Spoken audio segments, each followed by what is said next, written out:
नमस्कार। एक जैन स्टोरी है। एक कपल अपने बच्चे के साथ समुद्री यात्रा पर निकलता है और समुद्र में चलते चलते वो कहीं खो जाते हैं। कुछ हफ्ते बीतते हैं और अपने साथ जो भी राशन वो लाए थे वो ख़त्म हो जाता है। अल्टीमेटली ऐसी स्थिति आ जाती है कि कई हफ्तों तक उन्होंने कुछ नहीं खाया होता और फाइनली उनमें से जो बच्चा होता है उसकी डेथ हो जाती है। पेरेंट्स बहुत दुखी होते हैं, बट फिर भी वे कई दिन चलते रहते हैं और उन्हें कोई किनारा दिखाई नहीं देता। पेरेंट्स भी मरणासन स्थिति में पहुंच जाते हैं। तो ऐसी स्थिति में वो डिसाइड करते हैं कि क्यों ना खुद को बचाने के लिए, क्योंकि बच्चे की डेथ ऑलरेडी हो चुकी है, तो इसकी बॉडी जो है उसको हम कंज्यूम कर लें और किसी तरह हमारी जान बच जाए तो हम किनारे तक शायद पहुंच जाएंगे। और ऐसा सोचकर पेरेंट्स उस बॉडी को खा लेते हैं। कहानी यहीं ख़त्म हो जाती है। फिर कहानी एक सवाल खड़ा करती है कि उन पेरेंट्स को कैसा लगा होगा जब वो उस बॉडी को खा रहे थे, और फिर एक शिक्षा देती है कि जब भी हम अनसस्टेनेबल तरीके से जीते हैं, हम हमारे बच्चों की बॉडीज़ को खा रहे होते हैं। जो चीज़ें हमारे बच्चों के लिए हैं हम उनको खुद कंज्यूम कर रहे हैं, उनके लिए कुछ नहीं छोड़ रहे। जब हम शहरों से बाहर निकलते हैं तो बड़े बड़े कचरे के पहाड़ देखते हैं, गंदी नदियाँ देखते हैं, जब जंगल ख़त्म होते हुए देखते हैं, तो क्या हमारे मन में ये सवाल आता है कि ये हमारी नेक्स्ट जनरेशन की संपत्ति है जिसे हम ख़त्म कर दे रहे हैं, कंज्यूम कर ले रहे हैं? कैसे वो सांस लेंगे, वो क्या खाएंगे? क्या हमारे मन में ये सवाल आते हैं? सस्टेनेबल लिविंग एक बहुत इम्पॉर्टेंट टॉपिक है जिस पर बात करने के लिए आज हमारे साथ स्टूडियो में है शक्ति शेखावत। शक्ति आरएस ऑफिसर रहे हैं। आरएस ऑफिसर रहते हुए चाइल्ड हेल्थ और न्यूट्रिशन पे आपने बहुत काम किया, नेशनल अवार्ड भी मिला। उसके बाद आपने आरएस की नौकरी छोड़ी और एक निजी संस्था से जुड़कर आपने एनवायरनमेंट और सस्टेनेबल डेवलपमेंट इसके कई सारे प्रोजेक्ट किए, अभी भी कर रहे हैं। शक्ति, आपका बहुत बहुत स्वागत है दूरदर्शन के स्टूडियो में। थैंक यू सो मच मेरे को आमंत्रित करने के लिए। दर्शकों को नमस्कार। शक्ति, सस्टेनेबल लिविंग जैसे हमने बात करी, तो सस्टेनेबिलिटी एक्चुअली क्या है? एक बार हम इसको थोड़ा समझ लें हमारे दर्शकों के लिए। आपने बहुत अच्छी एक जो स्टोरी बताई, वो उसमें एक जो उदाहरण दिया कि हम जब भी कुछ ओवर कंज्यूम कर रहे हैं तो हम अपने बच्चों की जो चीज़ है उसको एक तरह से हम अपने लिए यूज़ कर रहे हैं। तो वही सस्टेनेबिलिटी की जो एक्चुअल ब्रंटलैंड कमीशन की जो डेफिनेशन है वो यही है कि इस तरह का कंजम्पशन किया जाए कि आने वाली जो जनरेशन्स हैं उनके लिए भी बचे और आप लोगों की रिक्वायरमेंट भी पूरी हो जाए। बट मैं एक पॉइंट ये बताना चाहूँगा कि हम कई बार सस्टेनेबिलिटी को पर्यावरणवाद से जोड़ देते हैं, जबकि सस्टेनेबिलिटी एक बहुआयामी चीज़ है। उसमें मैं कहूँगा कि 3 आयाम तो कम से कम हैं। 3 पिलर्स भी बोल सकते हैं। वन इज़ एनवायरनमेंट सस्टेनेबिलिटी, जो आपने बोला कि रिसोर्सेज को उस तरह से यूज़ किया जाए कि वो रिप्लेनिश हो सके और आगे वाली जनरेशन्स को भी मिल सके। दूसरा जो है वो इकोनॉमिक एस्पेक्ट है, या उसको बोलेंगे आर्थिक सततता। उसमें ये इम्पॉर्टेंट है कि हर आदमी की ज़रूरत के हिसाब से और उसके अपने जीविकोपार्जन के लिए जो ज़रूरतें हैं वो पूरी करने का मौका मिले, एक सस्टेनेबल लाइवलीहुड मिले। और तीसरा जो इम्पोर्टेंट पार्ट है जो कई जगह मिस हो जाता है वो है सोशल सस्टेनेबिलिटी, यानी सामाजिक सततता, जिसमें हम ह्यूमन राइट्स, लेबर लॉज और कल्चरल राइट्स, इन सब की बात करेंगे। कोई डिस्क्रिमिनेशन ना हो, इन सब की बात करेंगे। तो सस्टेनेबिलिटी के 3 पिलर्स आपने बताए, environmental sustainability, economic sustainability, social sustainability. क्योंकि अभी हाल ही में प्लास्टिक बैन पे काफ़ी चर्चा हो रही है, एनवायरनमेंट काफ़ी बड़ी समस्या बनी हुई है, तो मेजर फोकस आज के कार्यक्रम में हमारा रहेगा एनवायरमेंटल सस्टेनेबिलिटी। तो उसी से संबंधित एक टर्म हम काफ़ी सुनते रहते हैं कि आपका कार्बन फुटप्रिंट कितना है, ऑर्गेनाइजेशनल लेवल पे, नेशनल लेवल पे या इंडिविजुअल लेवल पे। तो कार्बन फुटप्रिंट को आप थोड़ा समझाइए डिटेल में। अगर मैं बिल्कुल सरल शब्दों में बताऊं तो जितने भी हम ग्रीन हाउस गैसेज हैं, वो कार्बन डाइऑक्साइड हो सकती है, मीथेन हो सकती है, उनको एक व्यक्ति कितना एमिट कर रहा है एक साल के अंदर अपनी दिनचर्या में या अपने जो रोज़ की ज़रूरत है उनको पूरा करने में, उसको हम एक कार्बन फुटप्रिंट बोलते हैं। वो एक कंट्री का भी हो सकता है, वो एक किसी स्मॉल कम्युनिटी का भी हो सकता है, इंडिविजुअल का भी हो सकता है। अगर हम इंडिविजुअल की बात करें तो एक अमरीकी का 16 टन कार्बन फुटप्रिंट है। और अगर हम वर्ल्ड एवरेज की बात करें तो वो काफ़ी कम है, 4 टन के आसपास है। इंडिया की बात करें तो वो अराउंड जहाँ तक लास्ट डेटा मुझे याद है 0.56 टन ही है केवल साल में। तो आप देख रहे हैं कितना वेरिएशन है। बट उससे कुछ फ़र्क नहीं पड़ेगा, क्योंकि वो ओवरऑल एक एनवायरनमेंट में जा रहा है जो हम सभी जिसका एक हिस्सा है। जी, जी, तो ऐसा नहीं हो सकता कि जो ज़्यादा कार्बन फुटप्रिंट रिलीज़ कर रहा है उसको कम करना पड़े और हम फ्री हैं जी 16 टन तक पहुंचने के लिए। जी that should not be the approach. जी। तो कोई कार्बन अत्यधिक एमिट कर रहा है, चाहे अमेरिका में कर रहा है चाहे इंडिया में कर रहा है, बट उसका इम्पैक्ट एक पड़ रहा है, वो जी। पूरी दुनिया पे पड़ रहा है। जी तो दुनिया के हर नागरिक की ये जिम्मेदारी है कि वो किसी तरह से अपना कार्बन एमिशन कम करे। बिल्कुल। क्या क्या तरीके हैं जिससे, एक तो क्या कहाँ कहाँ कार्बन फुटप्रिंट बढ़ता है, कैसे बढ़ता है किसी व्यक्ति का या किसी ऑर्गेनाइजेशन का, और कैसे कम किया जा सकता है? देखिए, कम करना तो एक निरंतर प्रयास के तहत ही किया जा सकता है, बट मैं आपको ये बता सकता हूँ कि एक और टर्म है जो इकोलॉजिकल फुटप्रिंट, जो ग्लोबल फुटप्रिंट नेटवर्क रिलीज़ करता है। वो लोग इस तरह से कैलकुलेट करते हैं कि एक पर्टिकुलर नेचुरल एसेट जो है, लैंड ले लेते हैं जी एक कुछ क्षेत्रफल में, कितनी हमारी ज़रूरत के हिसाब से हमें ज़रूरत है पैदा करने की, जी वो तो हमारी हो गई एक इकोलॉजिकल फुटप्रिंट कि मुझे 10 किलो लकड़ी इतने एरिया में से, वर्क फिट में से चाहिए। अच्छा। वो मेरी रिक्वायरमेंट है। जी बट उस लैंड की कुछ बायो कैपेसिटी होती है कि वो इतना ही पैदा कर सकता है। तो मान लेते हैं वो 5 किलो के आसपास है। तो जब हम इस बायो कैपेसिटी को हमारी जो रिक्वायरमेंट है, जो आप बोलेंगे इकोलॉजिकल फुटप्रिंट, उससे कंपेयर करेंगे तो हमें पता लग जाएगा हम कितनी अनसस्टेनेबल लाइफस्टाइल जी रहे हैं। गैप है।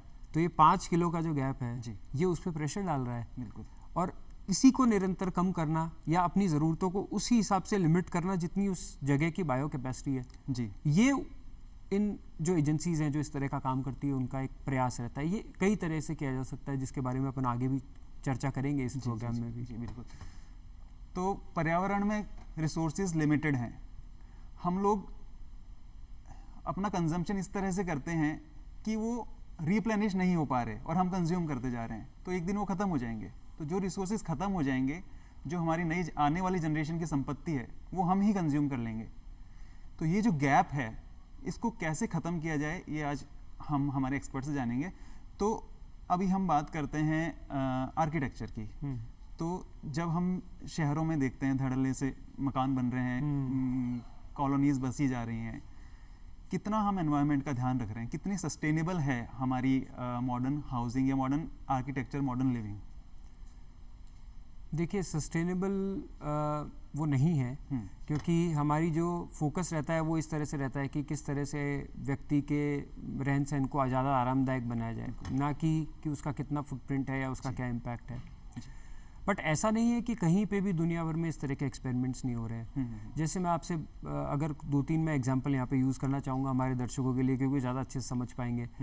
एक लाइट क्ले मटेरियल जो है कि एक लकड़ी का खांचा है जिसके अंदर हमने मड और कुछ प्लांट जो बचते हैं, जो एग्रीकल्चर से हो सकते हैं या वुड स्क्रैपिंग्स हो सकते हैं, उनको मिक्स कर दिया, भूसा उसको उसमें फिल करके और सुखा के, और वो उसको इतना पक्का कर दिया कि ना तो वो अब एक तरह से फायर प्रूफ भी हो गया है और उसमें टेम्परेचर कंट्रोल ऑटोमेटिक आ चुका है, इंसुलेशन कैपेसिटी आ चुकी है, एंड वो बहुत ही ज़्यादा एनवायरमेंटली सस्टेनेबल है बिकॉज लोकल मटेरियल से यूज़ करके बनाया गया है। जी।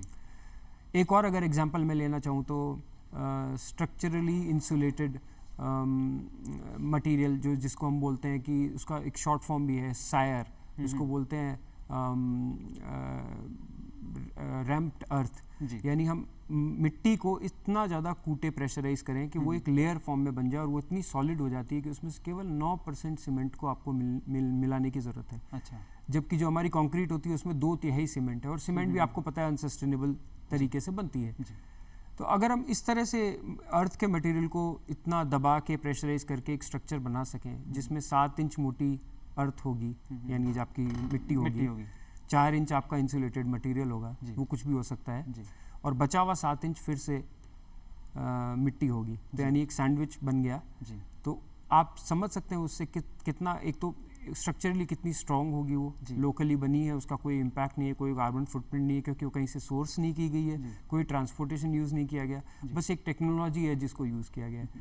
तो ऐसी बहुत सारी लोकली हमने भी अपने घरों में जब छोटे थे गांव में देखा होगा कि मड और काउडंग और इन सबको लीप के बनाया जाता था, और इसका जो इम्पैक्ट होता था अंदर की वातावरण में और हवा में वो होता था।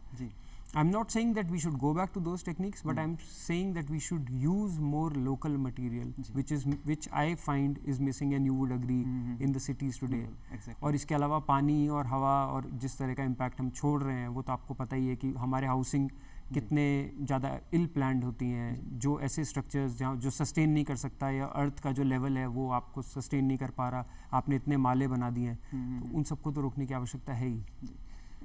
शक्ति, आपने बहुत अच्छी बात ये बताई कि लोकल मटेरियल यूज़ करके सस्टेनेबल तरीके से हम हमारा रहन सहन कर सकते हैं, लेकिन इसमें गैप्स कहाँ आ रहे हैं? क्यों ये चीज़ें पॉपुलर नहीं हो पा रही? कहाँ एक आम इंसान जो है वो जब मार्केट में निकलता है, जब घर बनाना होता है, तो उसके पास ऑप्शन होता है सिर्फ सीमेंट कंक्रीट, उसको ये ऑप्शंस क्यों नहीं दिखाई देते? ये गैप्स कहाँ हैं? एक तो देखिए, इस तरह की जो नॉलेज है या इस तरह का जो टेक्निक है वो बहुत लिमिटेड है, मतलब इस तरह के लोग बहुत कम हैं जो इस तरह का काम कर पा रहे हैं। दूसरा ये कि जो है अवेलेबल वो इतना महंगा हो जाता है कि आम आदमी ये सोचता है कि मैं किस तरह से अपने रिसोर्सेज या अभी जो मेरी इकोनॉमिक स्पेंडिंग है उसको कम कर दूं, and he is not looking at the long term impact of that, because long term में it is going to cost you. So sustainability has a cost. या तो आप उसे आज भर सकते हैं या आने वाली जनरेशंस भरेंगी, पर किसी ना किसी को भरना पड़ेगा।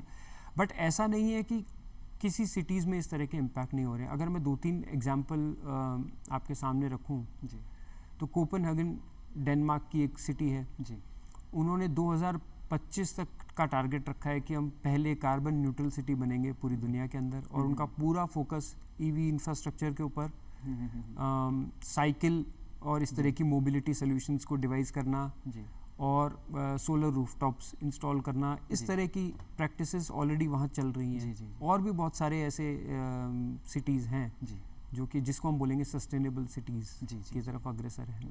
तो ये बहुत अच्छी बात आपने बताई कि सस्टेनेबल सिटीज़ जहाँ पे मैक्सिमम जो है रिन्यूएबल एनर्जी का यूज़ हम कर रहे हैं और प्रकृति का दोहन कम से कम हो रहा है। तो जब आपने सस्टेनेबल सिटीज़ की बात करी, स्मार्ट सिटीज़ का कॉन्सेप्ट इंडिया में आजकल बहुत पॉपुलर है।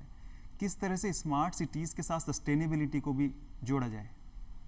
देखिए, स्मार्ट सिटी का जो कॉन्सेप्ट है वो एक तरह से लॉपसाइडेड है जी, मतलब एक तरफ झुका हुआ है। उनका जो झुकाव है वो ज़्यादा सिटी को ज़्यादा स्मार्ट, ज़्यादा टेक सेवी और ज़्यादा इंटीग्रेटेड बनाने के ऊपर है कि किस तरह से हम हर चीज़ इंटरनेट या टेक्नोलॉजी से कंट्रोल कर सकें। सस्टेनेबल सिटी जो है वो उसके बियॉन्ड जाती है। It looks beyond what a smart city offers. Like sustainable city का अगर मैं एग्जांपल दूं, तो नीदरलैंड्स में एम्स्टर्डम एक सिटी है जिसके अंदर इस तरह के प्रयास हो रहे हैं कि किस तरह से साइकिल पार्ट्स बनाए जा रहे हैं। रूफटॉप सोलर को वो लोग बहुत ज़्यादा प्रमोट कर रहे हैं। लोग अपने खाने की ज़रूरतें एक सिटी के अंदर उगाएं, मतलब जो एग्रीकल्चर जो डे टू डे कंज्यूम कर रहे हैं उसको वर्टिकल फार्मिंग भी बोलते हैं, या रूफटॉप या टेरेस फार्मिंग भी आप बोल सकते हैं। तो अपनी ज़रूरत का सामान आप खुद उगाएं और जितना हो सके बाहर से ना तो आयात किया जाए या फिर दूर जगह से जो है वो आप ऐसी इस तरह की ज़रूरत के सामान ना मंगाएं जो आप लोकली कुछ ऑल्टरनेट ढूंढ सकते हैं। तो वो इस तरह के प्रयास कर रहे हैं। तो जो झुकाव होना चाहिए स्मार्ट सिटी का, मैं 3-4 बिंदु यहाँ पे रखना चाहूँगा। एक होना चाहिए कि मोबिलिटी, यानी एक जगह से दूसरी जगह जाने का जो ज़रिया है उसको कैसे सुलभ बनाया जाए जी। उसके अलावा जितनी हमारी सिटी के अंदर जो ज़रूरत का सामान है, चाहे वो एग्रीकल्चर फूड रिलेटेड हो, उसको कितने लाइफस्टाइल से जोड़ा जाए। अच्छा। टेरेस फार्मिंग, हम खुद का अपना हाइड्रोपोनिक्स का इस्तेमाल कर सकते हैं पानी से, और इस तरह की टेक्नोलॉजीज़ बहुत सुलभ हैं, उनमें ज़्यादा पैसे की भी ज़रूरत नहीं पड़ती जी। तीसरा ये कि वेस्ट मैनेजमेंट और जो स्लज वेस्ट मैनेजमेंट, मतलब सॉलिड और मैं वाटर दोनों की बात कर रहा हूँ, स्लज की, उसको किस तरह से सिटी से जोड़ा जाए। अगर मैं कुछ एग्जांपल आपके सामने रखूँ, कंपोस्टिंग बहुत ही सिंपल सी चीज़ है कि जो हम सब्जियां जो किचन में यूज़ करते हैं उसको हम नॉर्मली क्या करते हैं, कचरे के डब्बे में डिस्कार्ड कर देते हैं। इवेंचुअली वो एक लैंडफिल में जाता है। लैंडफिल में वो कुछ ना कुछ स्पेस ऑक्यूपाई करता है जिसकी वजह से वो लैंडफिल जल्दी भरता है। उस सब्जी के कचरे को वहाँ नहीं होना चाहिए, क्योंकि जब वो डिकम्पोज होता है तो तो वो मीथेन रिलीज करता है, और मीथेन आपको पता है ग्रीन हाउस गैस है जो कि 25% more potent then carbon dioxide.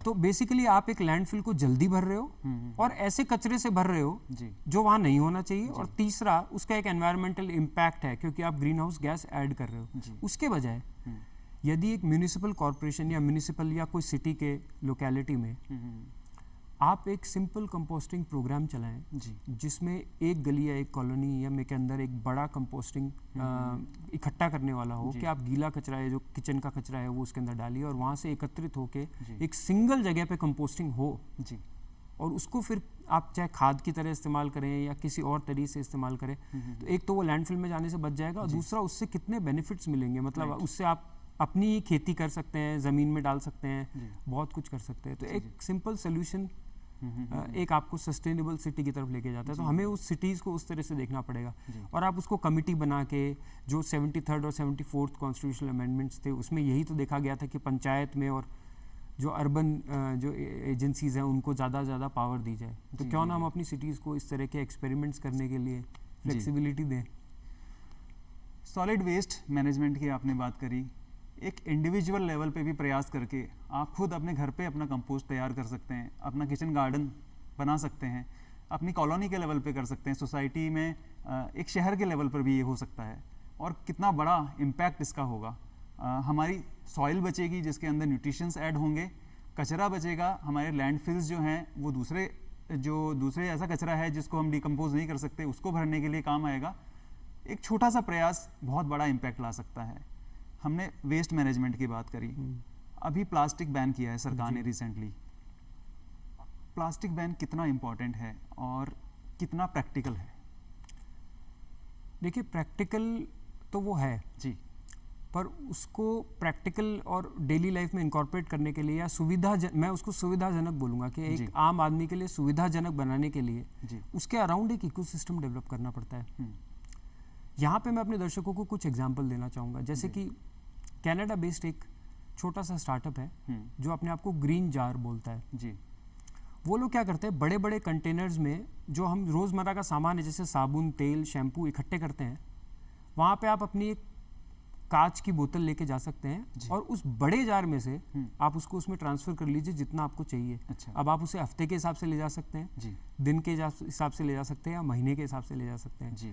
पर उससे आप इम्पैक्ट देखिए क्या क्या हो रहा है। एक, जो वो बड़ा ट्रांसपोर्टेशन की कॉस्ट होती है, क्योंकि आपके घर पे आपने देखा होगा अमेजोन का डब्बा आया, उसमें इतना बड़ा गत्ते का डब्बा है, और उसके ट्रांसपोर्टेशन के अंदर भी कार्बन एमिशन हो रहा है माइंड यू, क्योंकि वो किसी ना किसी तरह से किसी व्हीकल में चल के आ रहा होगा, दैट इज ऑल्सो देयर। और कचरा इकट्ठा हो रहा है वो अलग। उसके अलावा जो प्लास्टिक की बोतल है जो कि सिंगल यूज है, या मान लीजिए चलो ठीक है रिसाइकिल तक पहुंच भी गया तो भी कितने % वो इकट्ठा हो रहा है। उन्होंने इस तरह को एक बल्क स्टोर बना दिया कि आप आएँ अपनी ज़रूरत के हिसाब से जो आपकी बोतल है या जो भी आप कांच की है उसमें ली जाए जी, और आपको ना तो प्लास्टिक लेने की ज़रूरत है, ना उसको ट्रांसपोर्ट करने की ज़रूरत है, और बड़े या छोटे कैंस में लेने की ज़रूरत नहीं है। इसी तरह एक और अगर एग्जांपल मैं आपको दूँ तो एक इंडियन स्टार्टअप ही है, उनसे मैं पिछले 2 हफ्ते पहले ही मिला था।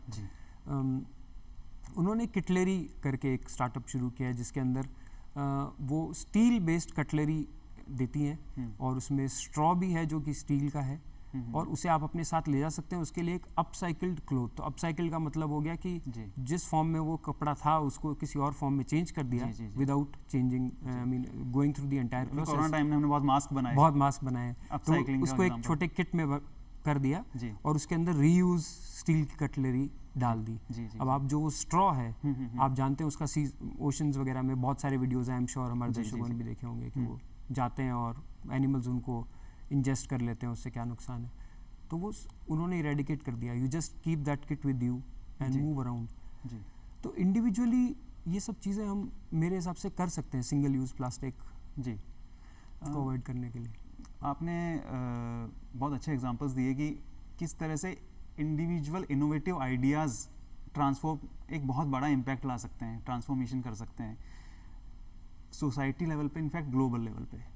तो ऐसे इनोवेटिव आइडियाज़ की ज़रूरत है और थोड़े से विल पावर की ज़रूरत है कि हमने कंफर्ट जोन बना लिया कि प्लास्टिक की चीज़ें हम इतने ज़्यादा उनके ऊपर डिपेंडेंट हो गए, किस तरह से हम अपनी विल पावर के थ्रू उनसे बाहर निकले। कपड़े का थैला हम हर बार मार्केट ले जा सकते हैं, एटलीस्ट जी। इतना हम इंडिविजुअल लेवल पे कर सकते हैं। और अपने जो डेली रोज़मर्रा की ज़िंदगी में जो चीज़ें हैं, कैसे सिंगल यूज़ चीज़ें उनमें कम से कम हम यूज़ करें, रिपीटेड मल्टीपल यूज़ चीज़ें हम कैसे इनकॉर्पोरेट करें। तो एक इंडिविजुअल लेवल पे हम बात करें तो एक आदर्श जीवन कैसा होना चाहिए जो सतत हो, सस्टेनेबल हो, आने वाली जनरेशन हमें थैंक्स बोल के जाए, ऐसा जीवन। देखिए, मेरा ये मानना है कि 100% एक ज़ीरो वेस्ट कंसेप्ट है कि कोई भी आदमी ज़ीरो वेस्ट जनरेट कर रहा है। जी।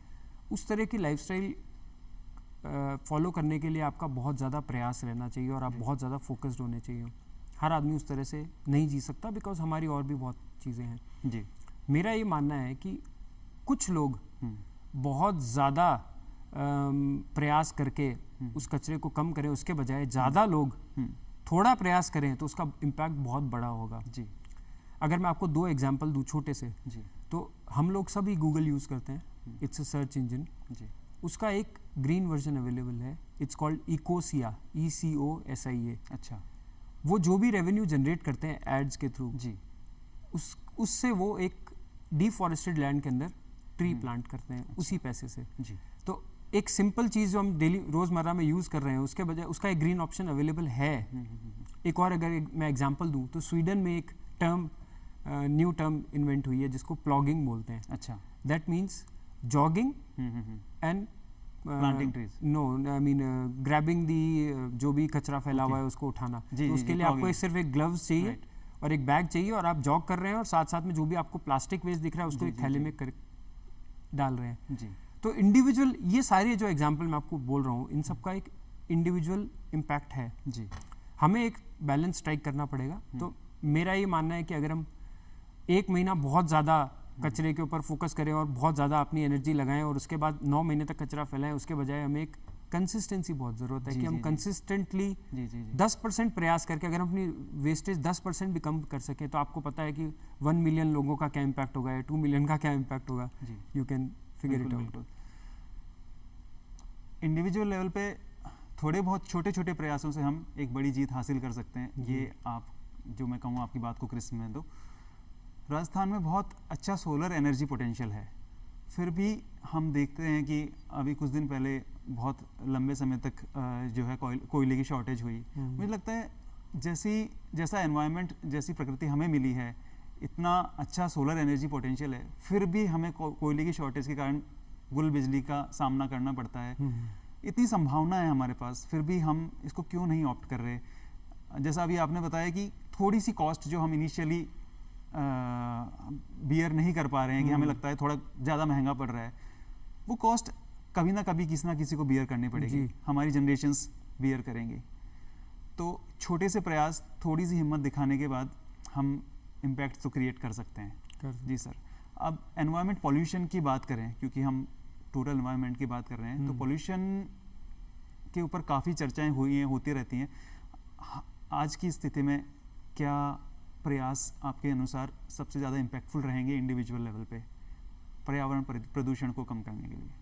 देखिए, प्रदूषण तो उसके 2-3 आयाम हैं, आपको पता है, जल, वायु, और उन सबको कम करने के लिए सरकार तो प्रयासरत रहती ही है। उसके बहुत सारी स्कीम्स आती हैं और इस तरह के कई एक्सपेरिमेंट्स भी हुए हैं। जी।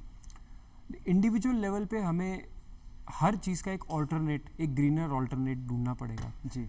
यदि आप हफ्ते में गाड़ी का यूज़ करते हैं 7 दिन, तो उसकी जगह आपको एक दिन you have to introduce a bicycle ride in a week. अगर आप बॉटल्ड वाटर पी रहे हैं तो उसकी जगह आपको प्रयास करना पड़ेगा कि मैं एक घर में ही एक फिल्ट्रेशन प्लांट लगा लूँ और उसमें एक स्टील की बोतल रखूँ जिसे मैं भर के और जब भी बाहर जा रहा हूँ तो उसे लेके जाऊँ। इस तरह के प्रयास एक छोटे लेवल पे तो किए जा सकते हैं, पर अगर आपको उसको एक सोसाइटी या एक बड़े कम्युनिटी लेवल पे उसको इम्पैक्ट दिखाना है, तो आपको बिहेवियर चेंज के ऊपर काम करना पड़ेगा। इस तरह की अवेयरनेस फैलानी पड़ेगी कि जो आपने बात बोली कि आज नहीं तो कल कोई ना कोई उसकी जो क्षति हम कर रहे हैं वो भरपाई करेगा। तो अगर ये बात, क्योंकि मैं अगर भारतीय पेरेंट्स की बात करूँ तो उनको कभी अच्छा नहीं लगेगा कि उनके जो आने वाली जनरेशन, उनके बच्चे हैं, आज का जो काम कर रहे हैं उसका कोई उन पे इम्पैक्ट पड़े कि आज मैंने कुछ पैसा उधार लिया, वो मेरे बच्चे को चुकाना पड़ेगा, जी, कोई जी, पसंद नहीं करेगा। बिल्कुल। बट आप जो ये जिस तरह के संसाधन आप इस दोहन कर नेचर रहे से हैं। ले रहे हैं, जी। वो भी तो एक तरह से आप उधारी तो ले रहे बिल्कुल हैं, बिल्कुल। और उसको चुकाना आपके आने वाले जनरेशन को। तो ये एक मैसेज जब चला जाएगा तो कोई भी नहीं चाहेगा कि हमारी बच्चों को कोई चीज़ भुगतनी पड़े। एक तो ये किया जा सकता है कि जनरेशन की एक अवेयरनेस लेवल या कैंपेन क्रिस्प में की तरह उसको चलाया जाए। और दूसरा, उसको उसके ऐसे मैंने जो बोला लोकल मटेरियल और उसके लोकल सॉल्यूशंस देने पड़ेंगे जिसकी वजह से हमें बाहर ना देखना पड़े या इंपोर्ट ना करना पड़े या टेक्नोलॉजी उतनी महंगी ना हो। जी। तो ज़रूरत है लोकल प्रयासों की, इंडिविजुअल लेवल पे, कम्युनिटी लेवल पे, नेशनल लेवल पे अवेयरनेस फैलाने की और थोड़ा विल पावर दिखाने की, इंडिविजुअल को भी और सरकार को भी। अगर ये सारे प्रयास एक साथ हो जाएं तो हम देखेंगे कि हमारी प्रकृति फिर से गुलजार हो रही है। बहुत अच्छा डिस्कशन हमारा रहा। शक्ति, आप आए स्टूडियो में और बहुत अच्छी जानकारी दर्शकों को दी। मुझे पूरी उम्मीद है कि एक इम्पैक्ट जाएगा हमारे दर्शकों पे और रेस्पॉन्सिबल सिटीजन्स हम बनेंगे। Thank you very much. बहुत बहुत धन्यवाद।